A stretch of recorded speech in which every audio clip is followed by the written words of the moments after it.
Dungeon Crawl Classics. Let's talk about the thief.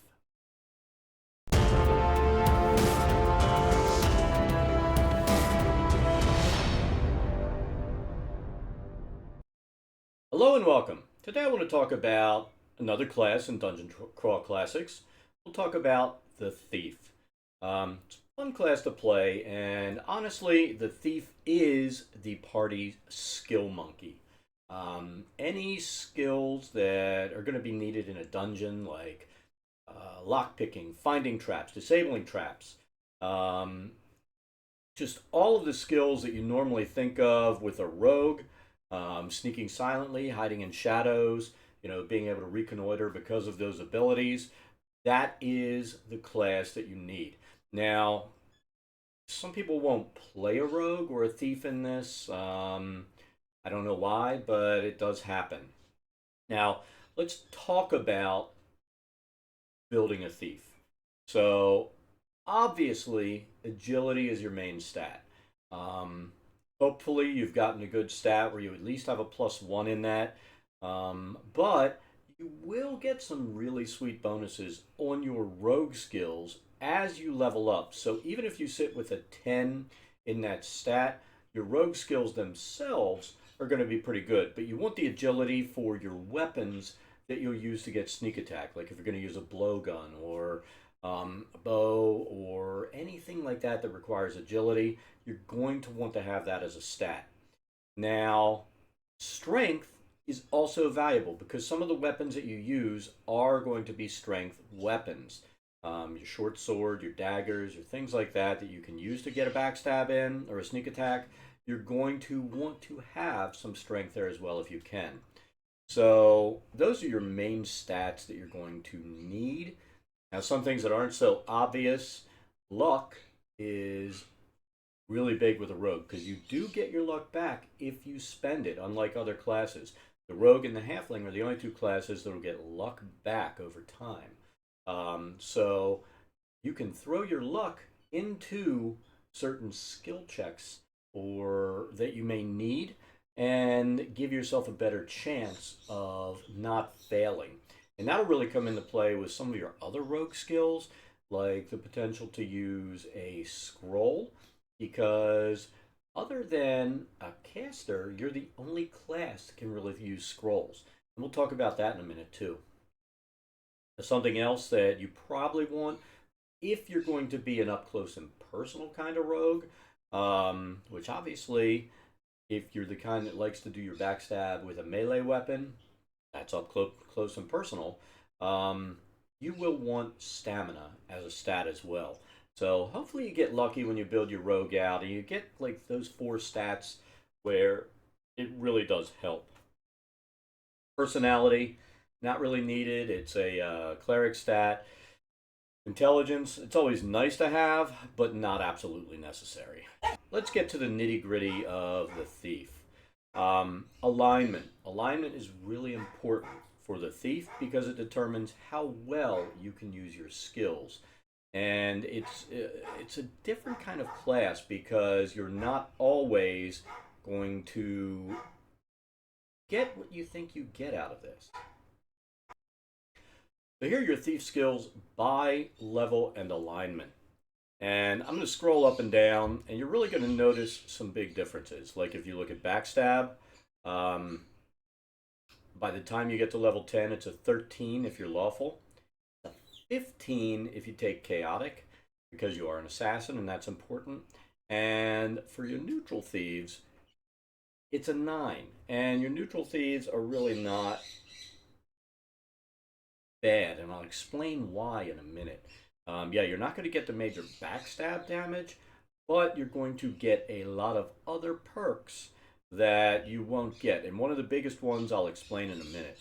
So if you look, your lawful thieves, your hide in shadows, climb sheer surfaces, find traps, disable traps. They're your big modifiers, or your big skills by the time you level up. Now, if you look at the casting a spell from a scroll, you'll start at a D10, and you don't hit a D20 until level 9. So those scrolls are probably going to want to go to a magic user or somebody that can actually use it well. I look at assassins, and the things that you would expect are the things they get their 15s in. Backstab, sneak silently, disguise self, and handle poison. They're your big skills.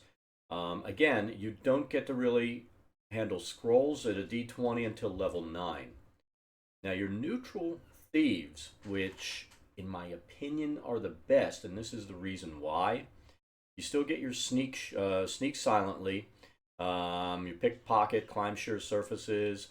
Forging documents is also nice if you're playing in a campaign that's required. Your lockpicking and things are not bad. I mean, it's better. Your lockpicking and disabled trap are better than you would get as an assassin.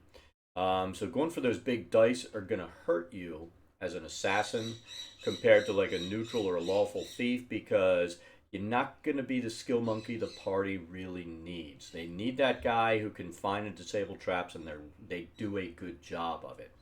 But here's the big thing. Instead of starting at a D10 like your other skills do, you start off as a D12 casting spells from scrolls. And you quickly, by level 7, you're at a D20. So you are at a distinct advantage over the other classes. You find scrolls that you're as a um, if you find scrolls as a rogue that are going to be important to you to use. And there are going to be certain things that you may be like, I really need this. Let me have it so that, I can roll that die and do it, get my sneak or do what I need to do. Like invisibility and things like that are going to be important to you. And let's talk about invisibility with a rogue. Now, one common misconception because of the way things are worded in the core rulebook, people mistake their hide in shadows as a free invisibility, and that's something I don't give. So let's take a look at this. So here we see hide in shadows. A successful hide in shadows check means a thief cannot be seen. As with sneaking silently, this check is never opposed and is often used before a backstab attempt. The thief can attempt to hide in broad daylight should he be so bold. The base DC for sneaking down a hallway of moderate cover, and that is key, chairs, bookcases, blah, blah, blah, is DC 10. Hiding at night or in a shaded or dimly lit area is DC 5. Hiding under a full moon is DC 10. Hiding in daylight but in a dark shadow or behind a solid object is DC 15. And in broad daylight with minimal obstruction is DC 20.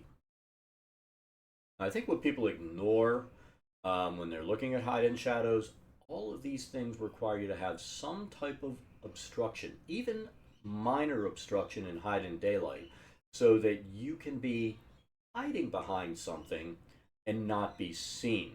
So you're trying to lurk in the shadows of even the smallest brush or something and wait for your prey to go by. And the argument that I had is they tried to take it so literally or bend the wording so that they could just stand in the middle of the room, roll a die, standing in front of the guy and say, I hide in shadows. And it's like, it doesn't work like that. He's staring right at you. There's no cover. So no matter what you roll, he's going to see you. And I'm gonna kind of equate it with some of the most sneaky guys in the world. You look at your snipers in the military, they could be in the middle of a field in broad daylight, and you probably won't see them in their camouflage and ghillie suit. Why? Because they move slowly, they carefully move, try to stay out of sight, and you will never know they're there until it's too late. Now, if that same guy jumps up in the middle of a field and says, I hide, and they start walking, you're going to see it. And I have to treat it the same way with a thief. If you're running around in a room, they're going to see you. If you're trying to hide and not be seen, then I'll give you the roll. But if you're just standing there and say, I hide in shadows and think that it's free invisibility, It's not, and as your GM shouldn't rule it that it's free invisibility. I mean, the only way you get invisibility is a wizard casts it on you, or you have that scroll of invisibility to use. If you don't have either of those, you're not invisible, and if you're running around in the room, people are going to see you. So when you use your hide in shadows, make sure you hide behind something, wait for your quarry to move past, and then stab them in the back. Make sure that when you do step out to do that, that you also roll to sneak silently, because hiding in shadows does not stop you from making sound while moving. So there are two skills that really have to be used together if you use them properly. And I think a GM's being too lenient if they don't say, when you step out from behind that bookcase, that the guy just walked by, they didn't turn and look and see you. Um, and then you step out and you start moving towards them. If you don't roll sneak silently, I'm going to assume you're moving at a normal pace and level of sound, and the guy's going to hear you, and you're going to lose your backstab. So play smart as a rogue. Don't assume that hide in shadows is free invisibility, because it's not. And don't assume that because you're hiding in shadows that you're also silent. They're two separate skills. They have to be used and rolled together. Um, Now let's talk about some other skills the rogue has. Or thief, I should say. That's the wrong system. Alright, so let's just take a look here. Weapon training. You use weapons like a blackjack, a blowgun, a crossbow, a dagger, a dart, a garrote, short sword, sling, and staff. Now, certain weapons are better for sneak attack than others. And certain weapons will give you better dice when you use them on your backstab. Like your blowgun, your dagger, your small weapons, they're going to give you those dice. So take a look when you pick your weapons to decide what you're going to use as a rogue, because your backstab is a big part of your damage. Now, I mean, some of these things are just a given. The thieves can't. The thieving skills we discussed. Backstab is big, but let's be blunt here. Backstab is not your biggest skill. You shouldn't be going in this as a thief thinking, oh, the backstab is the most important skill. If your party doesn't make it through the dungeon to get to that final boss because suck at disabling traps or finding them or picking locks, probably made the wrong choice. So think about not how much damage you're going to do and how much nuking you're going to do. Think about how you as a thief are going to help the party survive, because you're playing a game with low survivability. There's a lot of death in this. There are a lot of things that are going to kill you horribly. And as a rogue that specializes in trap finding, disabling, picking locks, things like that, you will improve the party's chances of living. And even though you're not getting that plus 15 on your backstab, you're still going to get a large modifier with either of the other two thieves that allow you to be better at those skills. So you'll still do a lot of damage. But the thing is, the biggest part that you play is getting them there. Because without you, I mean, my party did not have a thief for a while, and then one of the players decided, I'll run a thief, and now their survivability has gone up immensely. Um, so, I mean, your job is not just backstabbing, it is to keep the party alive. Because, let's face it, between your cleric failing and their lay on hands soon becoming unusable because they have so much disapproval, your wizards losing spells because of rolls, it's all that's going to happen, and it's going to come down to you. And there are going to be a lot of adventures or things you go through that you can't take a rest. You're on a timetable, you have to get there, and you have to stop the big bad evil guy.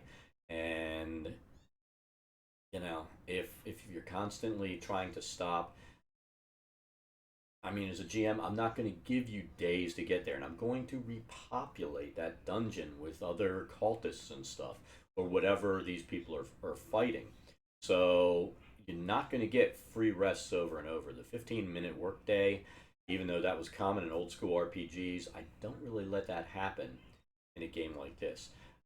Like we're playing the Carnifex right now, and they got to that top deck, and where we ended last week, the next hallway has more guys. There's all the big bad guys. There's all this stuff there. And I told them, you're not going to get to rest. You have to press on.